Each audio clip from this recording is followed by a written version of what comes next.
오늘 본문은 이스라엘의 사사로서 사역하게 될 삼손이 사자를 맨손으로 잡고 이를 통해서 어떻게 하나님의 뜻을 이루어가는지를 볼 수 있습니다. 본문을 통해서 성도는 하나님의 능력으로 승리하는 것, 그리고 우리가 하나님의 섭리 안에 있다는 사실을 함께 묵상하도록 하겠습니다. 첫째로 묵상할 내용은 성도는 하나님의 능력으로 승리한다라는 것입니다. 우리는 하나님 능력으로 승리하는 겁니다. 본문 5절에 보시면은 삼손이 그의 부모와 함께 딥나에 내려가 딥나의 포도원에 이른즉 젊은 사자가 그를 보고 소리 지르는지라라고 하였습니다. 삼손이 블레셋 여인과 결혼하기 위해서 그 부모를 설득하였습니다. 삼손의 부모는 삼손이 블레셋 여인과 결혼하는 것을 원하지 않았습니다. 그런데 자식 이기는 부모 없다는 것은 동서고금을 막론하고 다 똑같은 것 같습니다. 그래서 결국 삼손과 삼손의 부모는 그 여자를 보기 위해서 아마 딥나로 내려갔던 것 같습니다. 그런데 딥나에 내려갔다가 한 포도원에서 포도원 길에서 젊은 사자가 삼손을 보고 소리를 질렀다라고 했습니다. 아마 부모님은 다른 데 있고 삼손만 혼자 나왔다가 이렇게 만났던 것 같습니다. 구약 성경에 보시면 팔레스타인 지방에 그 사자가 이렇게 나왔다는 그런 기록들이 있는데 아마도 그 포도원 같은데 작은 여우들이 굴을 파고 사는데 나중에 삼손이 또 그 여우 300마리 잡는 그런 이야기 나오잖아요. 그러니까 그런 작은 여우를 잡아먹으면서 사자들이 출몰했던 것 같습니다. 삼손이 맞닥뜨린 사자가 어떤 사자냐고 그러면 젊은 사자라고 했습니다. 늙은 사자도 아니고 어린 사자도 아니고 젊은 사자는 사자들 가운데 가장 용맹스러운 그 사자죠. 그 젊은 사자가 삼손을 향해서 소리 질렀습니다. 그럴 때에 본문 6절에 보시면은 여호와의 영이 삼손에게 강하게 임하니 그가 손에 아무것도 없이 그 사자를 염소 새끼를 찢는 것 같이 찢었으나 그는 자기가 행한 일을 부모에게 알리지 아니하였더라라고 하였습니다. 삼손이 손에 아무것도 가지지 않고 그냥 맨손으로 사자를 염소 새끼 찢듯이 찢어버렸다. 어떻게 삼손이 그 젊은 사자, 제일 힘이 세고 제일 용맹스러울 그 사자를 손으로 그렇게 아주 쉽게 찢을 수 있었을까? 역시 삼손은 힘이 장사구나 이렇게 생각할 수 있겠지만 오늘 성경 보니까 여호와의 영이 삼손에게 강하게 임했다라고 말했습니다. 그러자 삼손이 사자를 제압했다라고 말하고 있습니다. 그 말은 뭐냐면은 삼손의 힘의 원천이 어디인가? 그것은 성령의 감동하심, 즉 하나님으로부터 그 힘이 왔다라는 것을 말씀하고 있습니다. 삼손이 하나님의 힘에 의해서 사자를 제압했다라는 것처럼 여기서 우리에게 주시는 교훈이 뭐냐면은 삼손뿐만 아니라 주님의 백성들이 이 땅을 살아갈 때 하나님 주시는 힘으로 승리하게 된다. 라는 것을 말씀하고 있습니다. 세상은 사람들을 이렇게 뽑고 사람들에 대한 어떤 기대가 있냐면은 힘을 가진 사람들이 어떤 일을 할 수 있다라고 이렇게 생각합니다. 그래서 많이 배워야 되고 많이 가져야 되고 많은 경험이 있어야 되고 또 어떤 결과도 좋아야 되고 이런 걸 이제 힘이라고 생각하는데 그런데 이런 것들이 우리의 신앙 안에도 들어와 있는 것 같습니다. 그래서 성도들도 힘을 길러야 한다. 그런 오해들을 하고 있습니다. 청년 때 그런 이야기들을 많이 들어요. 제가 돈 많이 벌어서 주님의 일에 헌신하겠습니다. 마치 주님이 돈 없어서 일 못하는 것처럼 이런 식으로 이렇게 이야기를 한다는 거죠. 또는 내가 높은 자리에 올라가면 그 자리에서 그 권력을 가지고 제가 주님의 일을 하고 전도도 하겠습니다. 라고 하는 것, 다 어디에 근거한 거냐면은 자기 힘으로 주님의 일을 하겠다라는 그런 생각이죠. 삼손으로 친다면은 내가 힘을 길러서 사자를 제압하겠습니다. 이런 거죠. 근데 오늘 보니까 삼손이 사자를 제압한 것은 그가 가진 평소에 가진 힘 때문이 아니라 하나님의 영이 그에게 임하자 그 힘의 원천으로 사자를 제압했다는 것입니다. 우리가 만약에 내가 가진 힘으로 정말로 이 땅에서 정말 내가 생각하는 힘을 가지고 그때 내가 주님의 일을 하게 된다고 한다면은 그거는 전혀 주님의 뜻을 이루기보다는 스스로가 교만해지는 그릇된 결과를 낳게 될 것입니다. 성도는 누구 힘으로 살아갑니까? 자기 힘이 아니라 주님의 힘으로 살아가는 자들입니다. 베드로전서 5장 8절에 보시면은 근신하라 깨어라 너희 대적 마귀가 우는 사자와 같이 두루다니며 삼킬 자를 찾나니라고 했습니다. 여기도 사자가 나오죠. 그런데 이 사자는 삼손이 만난 사자보다 더한 사자죠. 왜냐하면 이 사자는 마귀예요, 마귀. 마귀가 우는 사자처럼 두루다니며 삼킬 자를 찾고 있다고 했습니다. 우리를 삼키려는 마귀가 사자처럼 우리를 향해 울고 있습니다. 그 마귀를 우리가 어떻게 이길 수 있을까요? 우리의 지혜나 힘이나 소유나 정신력 이런 것으로 이기지 못합니다. 오늘 본문에서 하나님의 영이 삼손에게 임하자 사자를 제압했던 것처럼 우리도 어떻게 이깁니까? 하나님의 힘으로 이긴다는 것입니다. 하나님 의지하고 하나님 능력으로 마귀를 이길 수가 있습니다. 베드로도 그렇게 했죠. 베드로가 자기 힘 의지했을 때는 철저히 패배해버렸습니다. 여자아이 하나 앞에서도 쩔쩔매는 그런 아주 연약한 존재가 되어버렸죠. 근데 오순절 성령 강림 사건 후에 하나님의 영이 임하자 어디서 예수를 바로 증거했습니까? 예수님을 사형 선고한 바로 그 공회의 자리에서 예수님이 주라고 당신들이 예수를 죽였다고 이렇게까지 증거하면서 초대의 교회를 이끌고 나갔습니다. 이런 담대함이 어디서 나오는가? 이런 세상을 승리하는 힘이 어디서 나오는가? 성령의 힘을 얻은 결과였다라는 것입니다. 성도가 자기 힘으로 주님의 일을 하고 자기 힘으로 성도의 삶을 살아가려고 그러면 백발백중 다 실패합니다. 그러나 하나님을 의지할 때 삼손처럼 승리하게 된다라는 것을 오늘 본문이 말씀해 주고 계시죠. 바울이 주님의 교회를 위해서 참 헌신 많이 했습니다. 바울로 말미암아서 많은 곳에 복음이 선포되고 또 교회들이 세워졌습니다. 바울이 이렇게 할 수 있었던 이유는 역시 바울이 열심도 있고 세상적인 지혜도 있었고 또 가말리엘 문화에서 많이 배웠고 열정을 가지고 그런 바울의 가진 것 때문이 아닙니다. 바울은 자기가 가진 것들은 분토처럼 여긴다고 그랬습니다. 대신에 뭐라고 했습니까? 빌립보서 4장 13절 잘 아는 말씀이죠. 내게 능력 주시는 자 안에서 내가 모든 것을 할 수 있습니다. 라고 이렇게 고백하였습니다. 바울이 왜 이런 고백했을까요? 실제로 자기에게 능력을 주고 힘을 주셨던 분이 하나님이시고 하나님을 의지해서 나갈 때라야 모든 것들을 할 수 있었다라는 것입니다. 삼손도 그렇고 베드로도 그렇고 바울도 그렇고 주님의 일에 위대한 일꾼들은 그들의 뛰어난 힘 때문이 아니라 그들의 뛰어난 지혜 때문이 아니라 하나님이 주시는 힘과 능력으로 일했기 때문에 그래서 주님의 일과 주님의 뜻을 온전히 이룰 수가 있었습니다. 오늘도 저희들이 새겨야 되는 게 뭐냐면 자기가 가진 힘과 지혜와 그런 것들을 일단 부인하셔야 돼요. 자기를 부인하고 이런 건 아무것도 아니야. 그러나 내게 능력 주시는 그분의 힘으로 내가 주님께서 나께 맡겨진 일을 할 수가 있는 거야. 그런 고백으로 또 그런 마음으로 또 그렇게 기도하고 주님의 도움을 구하심으로 저와 여러분이 주님의 뜻을 이루고 하나님께 영광 돌리는 자 되시기를 주님의 이름으로 축원드립니다. 두 번째는 성도는 하나님의 섭리를 믿어야 한다라는 겁니다. 하나님의 섭리를 믿자.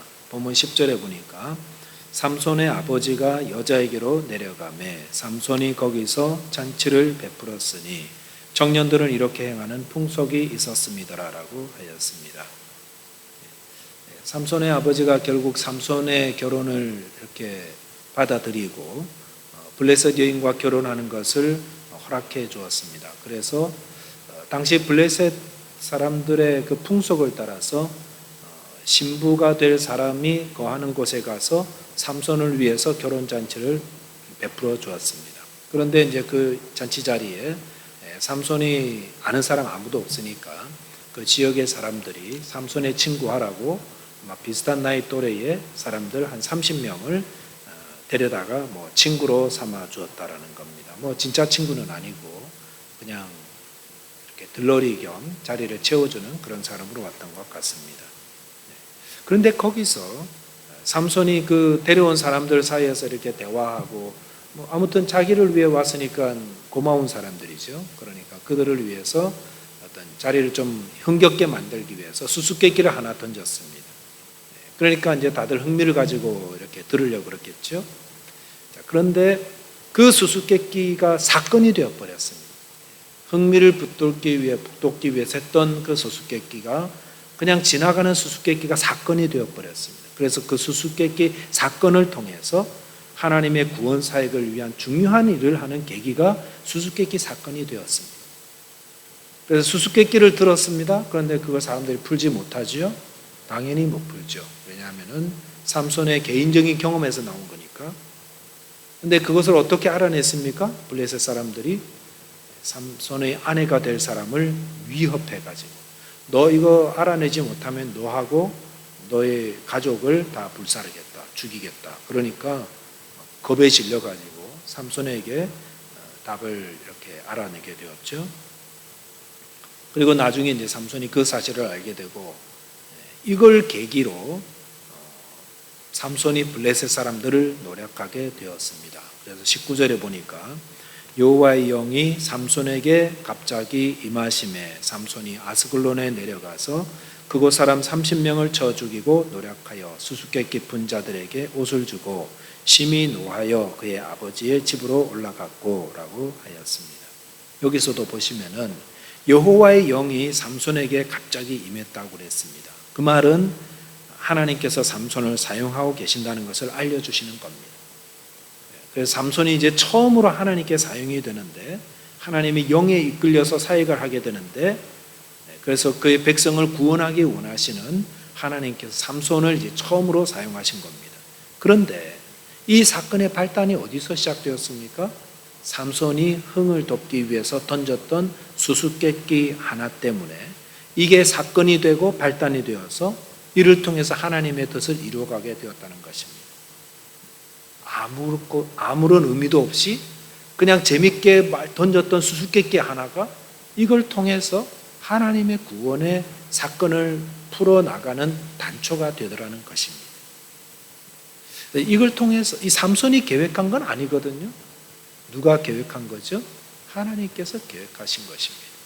하나님께서 우연히 보이는 한 사건을 통해서 하나님의 사건, 하나님의 구원을 삼손을 통해서 이루어가더라는 거죠. 이거 무엇을 보여줍니까? 우리의 삶 가운데의 모든 것들을 하나님이 섭리하고 계시다라는 것을 보여주고 있습니다.